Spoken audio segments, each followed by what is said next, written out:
Hello everyone, कैसे हो आप सब। मैं संदीप तोमर आपके लिए लेके आया हूँ परसेंटेज का पार्ट 3। और हमारा ये जो पार्ट है ये बाईलिंगुअल है, क्योंकि कुछ स्टूडेंट्स ने मुझे बोला था कि सर कुछ हिंदी मीडियम में है और हमको यहाँ पे हिंदी मीडियम में भी पढ़ाना है। तो मैं ये आपके लिए जो पार्ट 3 लेके आया हूँ ये बाईलिंगुअल लेके आया हूँ। और होप आपने हमारे फर्स्ट पार्ट भी देखा होगा और सेकंड पार्ट भी देखा होगा। फर्स्ट पार्ट में हमने यहाँ पे देखा था कि हम परसेंटेज को फ्रैक्शंस में कैसे कन्वर्ट करते हैं, उससे रिलेटेड हमने क्वेश्चंस भी किए थे। और जो पार्ट 2 में है वो हमने वर्बल अप्रोच क्वेश्चंस किए थे, जो हम 3 to 4 सेकंड में हम क्वेश्चंस कर सकते हैं। तो यहाँ पे हम उन्हीं दोनों से रिलेटेड हम यहाँ पे क्वेश्चंस देखने वाले हैं। चलो हम यहाँ पे क्वेश्चंस को सॉल्व करने की कोशिश करते हैं। देखो यहाँ पर हमारे पास जो क्वेश्चंस है वो दोनों में है, हिंदी में और इंग्लिश में। आप यहाँ इंग्लिश वाले इंग्लिश में देख सकते हैं और हिंदी वाले हिंदी में देख सकते हैं। ओके, हमारे पास जो क्वेश्चंस है वो ये है, 25% of the candidate who appeared in the exam failed. मैं दोनों में बता देता हूँ कि जो 25% जो विद्यार्थी है वो एग्ज़ाम में, एक परीक्षा में असफल रहे हैं। Only 450 student qualify the exam, और केवल 450 विद्यार्थी एग्ज़ाम में उत्तीर्ण हुए हैं, पास हुए हैं। तो हमें बताना है कि कितने स्टूडेंट्स ऐसे हैं, कितने विद्यार्थी ऐसे हैं, कितने छात्र ऐसे जो एग्ज़ाम में बैठे थे, उन्होंने वहाँ पे अपीयर किया था, वो हमें यहाँ पे बताना है। हम यहाँ पे क्वेश्चन स्टार्ट करते हैं। 4 ऑप्शन है हमारे पास यहाँ पे, इसी में से हमें ऑप्शंस को सेलेक्ट करना है। अच्छा, सबसे पहले हमें यहाँ पे देखना है कि 25% जो है वो हमारे फेल हो गए हैं विद्यार्थी। यहाँ पे जो विद्यार्थी है वो यहाँ पे असफल रहे हैं। हिंदी में मैं बोलता जाऊँगा, हिंदी में आप सुनते जाना, और मैं यहाँ पे इंग्लिश में बोलूँगा भी और लिखूँगा भी कि जो 25% है, 25% जो विद्यार्थी है वो यहाँ पर फेल हो गए, वो यहाँ पर हमारे असफल रहे हैं। ओके, जो पास हुए, अगर टोटल हमारे पास 100% होता है, 25% 25% फेल हो गए, तो पास हुए हैं हमारे पास 75% जो हमारे यहाँ पे पास हो गए, वो सफल हो गए। लेकिन हमें यहाँ पे क्वेश्चन में गिवन था कि केवल हमें 450 विद्यार्थी ही पास है। दैट मीन्स 75%, 75% की जो वैल्यू है वो है हमारे पास 450। क्लियर। और हमें क्या बताने हैं, हमें बताने हैं बैठने वाले कुल विद्यार्थी कितने थे, मतलब टोटल नंबर ऑफ स्टूडेंट्स हमें यहाँ पे बताने हैं। That means total number of students बताने हैं। दैट मीन्स हमें यहाँ पे बताना होगा 100% की वैल्यू हमें बतानी होगी। तो हमने जो पार्ट सेकंड में हमने यहाँ पे वर्बल अप्रोच मेथड देखा, उसको हम यहाँ पे सॉल्व उसी मेथड से हम यहाँ पे इसको सॉल्व करेंगे। ओके, 75% है हमारे पास 450। अगर हम यहाँ से 25% निकाले तो 25% हमारा यहाँ से निकलेगा। अच्छा, इस 75 से 25 तक आने में हमें यहाँ पे क्या करना है, 3 से डिवाइड करना है, तो ये हो जाएगा हमारे पास 150। और फिर अगर हम इन दोनों को ऐड कर दें, देखो 75% और 25% अगर ऐड हो जाए तो हमारा कितना आएगा, हमारा हो जाएगा यहाँ पे 100%। दैट मीन्स जो हमारा फाइनल आंसर है वो है यहाँ पर हमारा 600। तो जो आंसर है हम यहाँ पे ऑप्शन नंबर सी हम यहाँ पे मार्क कर देंगे, तो वो है हमारा 600। यहाँ पर ये हमारे पास दूसरा क्वेश्चन है, जिसको हम यहाँ पे देखेंगे कि एक कैंडिडेट है जिसको 20% मार्क्स मिले और वो फेल हो गया। यहाँ पे 30 मार्क्स से वो फेल हो गया, मतलब अगर उसको 30 मार्क्स और मिल जाते तो वो एग्ज़ाम में पास हो जाता। और एक दूसरा कैंडिडेट है जिसको यहाँ पे 32% मार्क्स मिले और उसको 42 मार्क्स ज़्यादा मिले हैं पास मार्क्स से, मतलब उसको जितने भी मार्क्स पे वो पास होता, जितने भी अंक पे वो पास होता, उसको उस अंक से 42 अंक ज़्यादा मिले हैं। तो हमें यहाँ पे बताना है percentage of the pass marks. तो अच्छा, यहाँ पे जो ऑप्शन है, option number A 52, option number B 50%, option number C 33%, option number D 25%। अच्छा, हम यहाँ पे 2 तरीके से इसको क्वेश्चंस करने वाले हैं। एक मेथड है हमारे पास ऑप्शन वाले तरीके से हम करेंगे यहाँ पे इसको। ऑप्शन में हमें गिवन था, अच्छा हमें क्वेश्चन में गिवन था कि 20% मार्क्स वाला बच्चा यहाँ पे फेल हो गया और जिसके 32% मार्क्स आए हैं वो यहाँ पे पास हो गया। इसका मतलब कहीं ना कहीं जो पास की परसेंटेज है वो इन दोनों के बीच में होगी। तो जब हम अपने ऑप्शंस को देखेंगे, ऑप्शन नंबर ए 52%, 50%, 33%, 25%, तो हम यहाँ से ऑप्शंस बता सकते हैं कि जो हमारा आंसर है, जो ऑप्शंस है वो है हमारे पास ऑप्शन नंबर डी 25%। देखो यहाँ से बिल्कुल ओरली हम इसको क्वेश्चन को सॉल्व कर सकते हैं, और जो बाई ऑप्शन हम यहाँ पे क्वेश्चन को बिना पेनों के हम इसको सॉल्व कर सकते हैं। ओके, सेकेंड जो मेथड है उसको हम यहाँ पे ऐसे देखेंगे। हमने यहाँ पे ये ले लिया अपने मार्क्स के हिसाब से, मान लो यहाँ पे उसके किसी स्टूडेंट के यहाँ पर आए 0% मार्क्स, तो यहाँ पर उसके मार्क्स आए 100%, तो ये हमारे मैक्सिमम मार्क्स है, अधिकतम अंक है ये हमारे पास। और जो स्टूडेंट्स है वो यहाँ पर पास हैं, यहाँ पर उसके पासिंग मार्क्स है। इससे इधर आए तो वो फेल होगा, इससे राइट साइड में है तो वो पास होगा। तो एक स्टूडेंट है जिसके 20% मार्क्स, वो फेल हो गया, मतलब वो कहीं ना कहीं यहाँ पर आता लाई करता है, तो यहाँ पर आए उसके 20% मार्क्स, लेकिन वो 30 अंक से फेल हो गया। मतलब अगर उसको यहाँ से यहाँ तक उसको पहुँचना है तो उसको 30 नंबर और लेके आने पड़ेंगे। इसका मतलब यहाँ से यहाँ तक की जो दूरी है वो कितना हो गया हमारे पास, जहाँ से यहाँ तक जो डिस्टेंस है वो है यहाँ पर 30 मार्क्स का डिफरेंस है। ओके, दूसरा कैंडिडेट जो है उसके 32% मार्क्स है, वो पास हो गया, तो पास हो गया तो इधर अलाई करेगा, 32% मार्क्स आए उसके यहाँ पे। ओके, तो उसने जो पासिंग मार्क्स है उससे कितने नंबर ज़्यादा है, 42 मार्क्स ज़्यादा है, 42 अंक ज़्यादा आ गए उसके। तो हम यहाँ पे देखेंगे परसेंटेज में यहाँ से यहाँ तक का जो डिफरेंस है परसेंटेज में वो कितने का हो गया, दैट मीन्स 12% हो गया। ओके, मार्क्स में कितने का डिफरेंस है, अगर एक स्टूडेंट को यहाँ से यहाँ पे जाना है, मतलब एक स्टूडेंट है जिसको यहाँ पे ये मार्क्स आए हैं और एक स्टूडेंट है ये मार्क्स आए हैं, अगर परसेंटेज में उसको कवर करना है तो उसको 12% मार्क्स ज़्यादा लाने पड़ेंगे, टोटल का 12%। और अगर मार्क्स की बात करें तो 30 तो पास के लिए चाहिए, और उसको पास के 42 ज़्यादा है, दैट मीन्स जो मार्क्स है 72 मार्क्स, तो 12% की जो वैल्यू हो गई वो हो गई हमारे पास 72। तो यहाँ से हम जो मर्जी हो चाहे निकाल सकते हैं। अगर हमसे पूछे यहाँ से हम जो मर्जी हो चाहे निकाल सकते हैं, यहाँ से हम मैक्सिमम मार्क्स अगर वो कहे हमें वो भी हम निकाल सकते हैं। मैक्सिमम मार्क्स हम कैसे निकालेंगे, क्योंकि मैक्सिमम मार्क्स होते हैं हमारे पास 100%। तो यहाँ से नोटिस करो 12% की वैल्यू है हमारे पास 72, दैट मीन्स जो 1% की वैल्यू है वो हो गई हमारे पास 6, तो जो 100% है ये हो गया हमारे पास 600। इसका मतलब मैक्सिमम मार्क्स होता है तो हमारे पास जो आंसर होता है वो यहाँ पर 600 होता है, लेकिन हमसे पूछा है पासिंग मार्क्स। अच्छा, ये जो स्टूडेंट है 20% वाला, इसको पास होने के लिए कितने मार्क्स चाहिए, 30 मार्क्स चाहिए। ओके, 30 मार्क्स मतलब कितने परसेंट मार्क्स चाहिए। ओके, हमने देखा अभी जो 1% की वैल्यू है वो है हमारे पास 6। ओके, अगर 1% की वैल्यू 6 है तो 30 मार्क्स कितने परसेंट के इक्वल होगा, दैट मीन्स 5%। हम दोनों का 5 टाइम्स कर देंगे, दैट मीन्स उसको यहाँ से यहाँ तक जाने के लिए कितने मार्क्स की ज़रूरत है, 5% मार्क्स को और लेके आने पड़ेंगे। 20% तो उसके पहले से ही आ रखे हैं, 5% मार्क्स उसके और आ गए, तो जो उसका आंसर है वो है यहाँ पे ऑप्शन नंबर डी 25%। देखो, हमने इस क्वेश्चन को दो तरीके से देखा है, लेकिन मैं प्रेफर करूँगा कि आप इस क्वेश्चन को बाई ऑप्शन जाए और बाई ऑप्शन यहाँ पे इस क्वेश्चन को अटेम्प्ट करें, ताकि हम जल्दी से जल्दी सॉल्व करें। ये मेथड मैंने इसलिए बताया क्योंकि इस मेथड से हम कुछ भी निकाल सकते हैं, मैक्सिमम मार्क्स भी निकाल सकते हैं, वो भी निकाल सकते हैं, लेकिन अगर हमने मैक्सिमम मार्क्स नहीं पूछा तो हम जाएंगे बाई ऑप्शन वाले तरीके से, क्योंकि याद रखना option is the best option. ये हमारा एक रूल बताता हूँ मैं हमेशा कि option is the best option, ये हमें हमेशा माइंड में रखना है।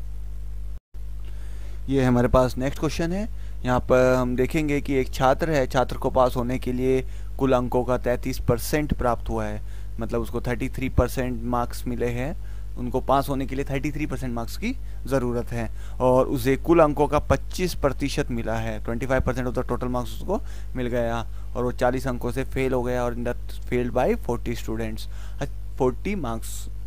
और हमारे पास यहाँ पे जो बताना है वो बताना है टोटल मार्क्स।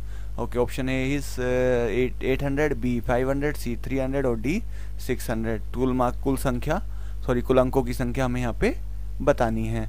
तो हम यहाँ पे स्टार्ट करते हैं। अच्छा, देखो, सबसे पहले अगर हम इसी लाइन को यहाँ पे फोकस करें जो हमने पिछले क्वेश्चन में बनाई थी, और मैंने आपको तुम्हें बताया था, ये हमारे पास होता है 0% और ये हमारे पास होता है यहाँ पर 100%। मान लो ये 100% में से हमें मार्क्स मिले हैं, तो हम कहाँ पे लाई करते हैं, मान लो यहाँ पर हमारे पासिंग मार्क्स है और यहाँ पर हमें पासिंग परसेंटेज गिवन है, दैट विल बी 33। हमें यहाँ पे गिवन है कि भाई हमें पास होने के लिए कितने प्रतिशत अंक चाहिए, तो वो 33% हमें यहाँ पे चाहिए।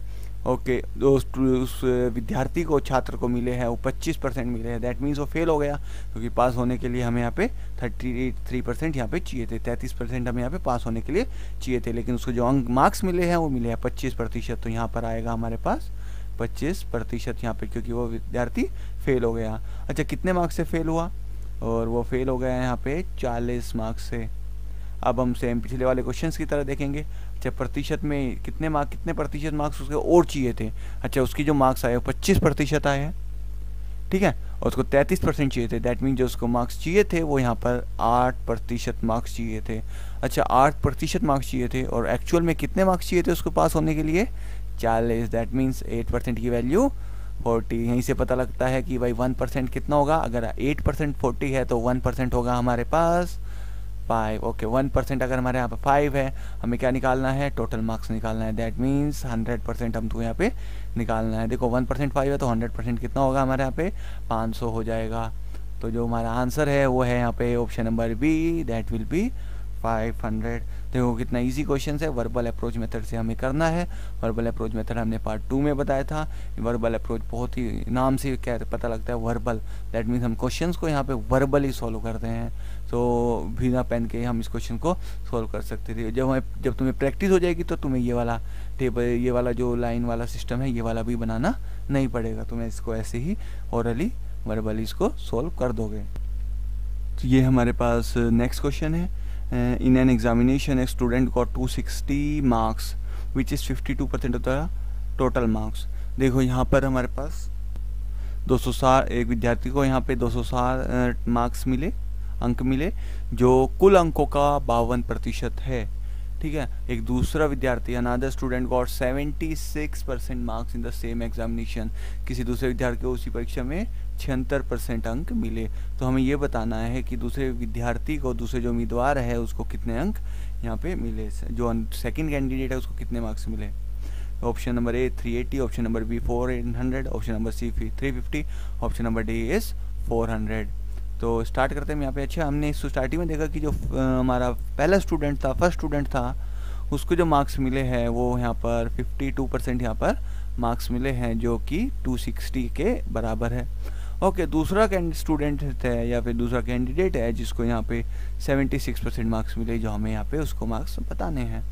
तो सिंपल सी बात है, 52% मार्क्स 260 के इक्वल है। अच्छा, 52 का हाफ क्या होता है, 26। दैट मीन्स यहाँ पर जो 1% है ये 5 के इक्वल होगा। 1% की वैल्यू यहाँ पर 5 हो गई, क्योंकि हमने देखा है 52 इंटू 5 जो होता है, अगर हम कभी भी 5 से किसी भी नंबर की मल्टीप्लाई 5 से करेंगे तो हम क्या करेंगे, इसके साथ एक ज़ीरो लगा के इसका हम यहाँ पे हाफ कर देंगे। तो ये हो गया हमारे पास 260। सिमिलरली 1% की वैल्यू यहाँ पे होगी ना 5। ओके, तो ये 52 इंटू 5 होता है 260, तो 1% की वैल्यू 5। ओके, 76% की वैल्यू भी बतानी पड़ेगी। दैट मीन्स हमें यहाँ पे मल्टीप्लाई करना है। किसकी मल्टीप्लाई करनी है, 76 इंटू 5। फिर से वही तरीका यूज़ करना है। अच्छा जी, हम 76 इंटू 5, देखो तुम्हें ना ये वाला जो मेथड है ये यहाँ पे वर्बली सोल्व करना है। तो यहाँ पे 76 इंटू 5, तो हमें क्या सोचना है कि भाई 70 का हम यहाँ पे हाफ करेंगे, मतलब 2 से डिवाइड करें, दैट विल भी हाफ करेंगे। ठीक है। अच्छा जी, ये तो हमसे नहीं हो पाएगा, चलो देखते हैं। अगर ये होता, अगर हम इसको सोचिए 800 माइनस 40, ठीक है, तो 800 का आधा क्या होता है, सॉरी 800 का आधा होता है 400, 20 का आधा क्या होता है, ओके 40 का आधा होता है 20, तो ये कितना हो गया 400 minus 20, that mean will be 380। ऐसे भी हम कर सकते हैं, वरना अगर हमें इसका हाफ ही करना है तो हम क्या करेंगे। ठीक है। अच्छा, फिर इसको ब्रेक करो, ये कैसे बना, 700 प्लस 60 बना होगा। क्लियर। 700 का हाफ होता है 350, 30 का हाफ होता है, सॉरी 60 का हाफ होता है 30, दैट विल बी 380। तो जो हमारा जो आंसर है वो रहेगा यहाँ पे option number A, that is 380। Clear हो रहा है आपको। ये हमारे पास नेक्स्ट क्वेश्चन है। यहाँ पर हमें गिवन है कि एक क्लास में 60% स्टूडेंट्स पास थे हिंदी में, और 45% स्टूडेंट पास है संस्कृत में, और 25% पास है बोथ द सब्जेक्ट में। तो हमें बताना है कि कितने परसेंट स्टूडेंट्स फेल हुए हैं बोथ द सब्जेक्ट, दोनों सब्जेक्ट में, दोनों विषयों में कितने प्रतिशत जो छात्र है वो यहाँ पर असफल रहे। 4 ऑप्शन है हमारे पास, हमें इसमें से यहाँ पर आंसर बताना है। तो इस क्वेश्चन को करने के लिए हमें यहाँ पे वेन डायग्राम की ज़रूरत होगी। तो चलो हम यहाँ पे वेन डायग्राम ड्रॉ करते हैं। तो ये रहा हमारा वेन डायग्राम। ये हमें हिंदी का कॉलम है, और ये जो सर्कल है वो संस्कृत का है। ओके, तो सबसे पहले हम यहाँ पे देखेंगे कि दोनों विषय में कितने छात्र पास है। दोनों विषय में 25% छात्र पास है। तो दोनों विषय में हम यहाँ पे लिखेंगे, क्योंकि देखो ये हिंदी में भी आता है और ये वाला को जो एरिया है वो संस्कृत में भी आता है। ओके, हमें यहाँ पे गिवन है कि 60% जो है वो हिंदी में पास है। ओके, 60% हिंदी में लिखना है, दैट मीन्स हम यहाँ पे 25% को लिख चुके हैं, तो बाकी जो बच गए 35% हम यहाँ पे लिख देंगे। देखो हिंदी में टोटल कितने हो गए, 60 हो गए। ओके, संस्कृत में है 45%, तो संस्कृत ये वाला है पूरा। तो संस्कृत में हम 25% तो लिख चुके हैं, और जो बाकी जो बच गए वो होगा 20%। ओके, ये वो वाले स्टूडेंट्स हैं, जब हम सबको ऐड करेंगे 35%, 25% और 20%। जब हम सबको ऐड कर देंगे तो ये हो जाएगा हमारे पास 80%। तो ये 80% कौन से स्टूडेंट्स है? ये 80% वो है जो या तो हिंदी में पास है या संस्कृत में पास है या दोनों में पास है, ठीक है। और जो जो इनमें नहीं है, मतलब 80% क्या है? पास है, चाहे वो एक सब्जेक्ट में हो या फिर दो सब्जेक्ट में हो। और जो पास नहीं है ना एक सब्जेक्ट में दोनों सब्जेक्ट में, इसका मतलब वो कौन है? वो जो फेल्ड है इन बोथ, मतलब वो दोनों विषयों में असफल रहे हैं। और वो कितना हो गए? टोटल प्रतिशत होता है हमारे पास 80%, तो ये बाकी जो बच गया वो है हमारे पास 20%। तो हमारा जो आंसर है वो है option number C, that is will be 20%। ये हमारे पास नेक्स्ट क्वेश्चन है। एक एग्जामिनेशन में 52% स्टूडेंट, तो 52% जो छात्र है वो फेल है हिंदी में, और जो 42% छात्र है वो फेल है इंग्लिश में, अंग्रेजी में फेल हुए हैं। और 17% जो छात्र है वो दोनों विषय में फेल हुए हैं, ठीक है। तो हमें यहाँ पे बताना है कि दोनों विषय में कितने प्रतिशत छात्र पास हुए हैं। तो यहाँ पे जो वेन डायग्राम बनेगा ये बनेगा हमारा फेल का। तो यहाँ पे जो फेल वाला है इंग्लिश और हिंदी का, वो हमारा वेन डायग्राम ड्रॉ करना है। तो ये जो वेन डायग्राम है ये है हमारा फेल का। तो सबसे पहले हम यहाँ पे देखना पड़ेगा 17% जो है वो fail in both the subject, दोनों विषय में फेल हुए हैं। तो यहाँ पर हम लिख देंगे 17%। ओके, हम यहाँ पे देखेंगे हिंदी में कितना है। हिंदी में फेल है 52%। तो यहाँ पर हम 17% तो पहले ही लिख चुके हैं, तो हिंदी में यहाँ पे बाकी लिखेंगे हम 35%। इसका मतलब ये 35% जो है ना, ये सिर्फ है ओनली हिंदी में, यहाँ पे लिखते हैं हम, ठीक है। ओनली हिंदी की बात अगर हम करें तो ये हो गया हमारे पास 35%। इसका मतलब केवल हिंदी में जो छात्र फेल हुए हैं वो है हमारे पास 35%। ओके, और जो केवल ओनली इंग्लिश, जो केवल इंग्लिश में, अंग्रेजी में जो फेल हुए हैं वो है हमारे पास 25%, ठीक है। तो हम यहाँ पे लिख सकते हैं 25%। अच्छा, अब हम जब तीनों को ऐड करेंगे, 35% हो गया, 17% हो गया और यहाँ पर 25% हो गया, तो ये हो जाएगा हमारे पास 77%। और जो 77% है ना, ये क्या है? या तो फेल हुए हैं इन वन सब्जेक्ट और बोथ। तो जो इन 77% में जो छात्र हमने यहाँ पे काउंट नहीं किए वो हो गए हमारे पास 23%। और वो 23% क्या हो गए हमारे पास? जो होंगे पास्ड इन बोथ, क्योंकि अगर एक विषय में फेल होता तो एक में पास होता, तो यहाँ पर होता फेल वाला तो जरूर होता। तो जो हमारा आंसर है वो है option number C, that will be 23%। तो ये हमारे पास नेक्स्ट क्वेश्चन है। यहाँ पे in a group of student 70% can speak English, 70% अंग्रेजी बोल सकते हैं और 65% छात्र हिंदी बोल सकते हैं। और जो 27% है, 27% of the student can speak none, ये यहाँ पर कोई भी भाषा नहीं बोल सकते। तो हमें बताना है what percent of the group can speak the both the language, कि कितने प्रतिशत जो छात्र है वो दोनों भाषा यहाँ पे बोल सकते हैं। तो यहाँ पे भी हमारा वेन डायग्राम बनेगा, लेकिन हमें यहाँ पे ये देखना है कि जो कॉमन वाला पोर्शन है, दोनों वाला पोर्शन है, वो किसका दे रखा है? वो यहाँ पर ना बोलने वाला दे रखा है, कि जो 27% ऐसे छात्र है जो दोनों भाषा नहीं बोल सकते। तो जो यहाँ पे जो वेन डायग्राम बनेगा वो दोनों भाषा ना बोलने वालों का बनेगा। तो ये हमारा वेन डायग्राम है। तो हमें याद रखना है जो वेन डायग्राम है ये ना बोलने वालों के लिए बना है, जो कोई भी भाषा नहीं बोल सकता। और तो सबसे पहले हम लिखेंगे ऐसे कितने हैं जो दोनों ही नहीं बोल सकते। सबसे पहले जो हमें फिल करना होता है ना, वो यहाँ पे ये कॉमन वाला पोर्शन फिल करना है, वो दोनों वाला। तो यहाँ पर ऐसे कितने विद्यार्थी हैं जो दोनों नहीं बोल सकते, तो वो हो गया हमारे पास 27% ऐसे है। ओके, हमने यहाँ पे देखा कि जो इंग्लिश बोल सकते हैं वो है यहाँ पर 70%, और जो इंग्लिश नहीं बोल सकते वो होंगे यहाँ पे 30%। अच्छा, इंग्लिश कितने छात्र नहीं बोल सकते?